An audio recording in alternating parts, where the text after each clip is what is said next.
మొట్టమొదట్లో కృష్ణ పరమాత్మ ఏం చెప్పారు తెలుసుంది, నాయన అర్జున నీకేమిటి నిన్న చెప్పింది కర్మయోగం కదా. ఈ కర్మయోగం అనేది నీకు ఇప్పుడు కొత్తగా చెప్పడం కాదు, ఇదివరకే ఒక మహానుభావుడికి చెప్పేసినాను. ఎవరు వారు? సూర్య భగవానుడు. సూర్య భగవానుడికి కృష్ణ పరమాత్మ ఇదివరకు బోధించారటండి ఈ నిష్కామ కర్మయోగానికి వచ్చి. ఆ వాక్యం చెప్తున్నారు. ఆ సూర్యుడు ఏం చేసినారు, ఊరుకోకుండా మనువుకి చెప్పారండి. మను అనేటువంటి మహర్షి రాజర్షి గారికి. ఆ మనువు ఏం చేసినారు, ఇక్ష్వాకు అనేటువంటి రాజర్షికి బోధించారండి.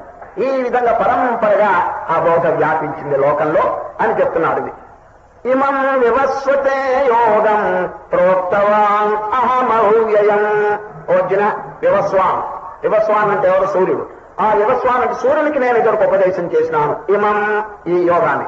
ఇమం వివస్వతే యోగం ప్రోక్తవాన్ అహమవ్యయం వివస్వాన్ మనవే ప్రాహ మనురిక్ష్వాకవే బ్రవీత్. ఏవం ఈ విధంగా ఒక్కొక్కరు చెప్పుకుని లోకంలో వ్యాపించింది. కానీ కాలగర్భంలో నెమ్మదిగా అంతరించిపోయింది ఇది. ఈ యోగం అనేది క్రమక్రమంగా అంతరించిపోయింది. ఇప్పుడు నేను దాన్ని ఉద్ధరిస్తున్నాను, పునః నీకు దాన్ని చెప్తున్నాను అని శ్రీకృష్ణ పరమాత్మ ఈ వాక్యం చెప్తున్నారు.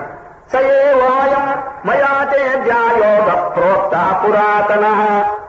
నీకెందుకు చెప్తున్నాను స్పెషల్ గా, మీరు భక్తులు సఖుడు. శ్రీకృష్ణ పరమాత్మకి అర్జునికి ఎంత సన్నిహితమైనటువంటి సంబంధం. భక్తోచమే సఖా చేతి రహస్యం హేతదుత్తమం.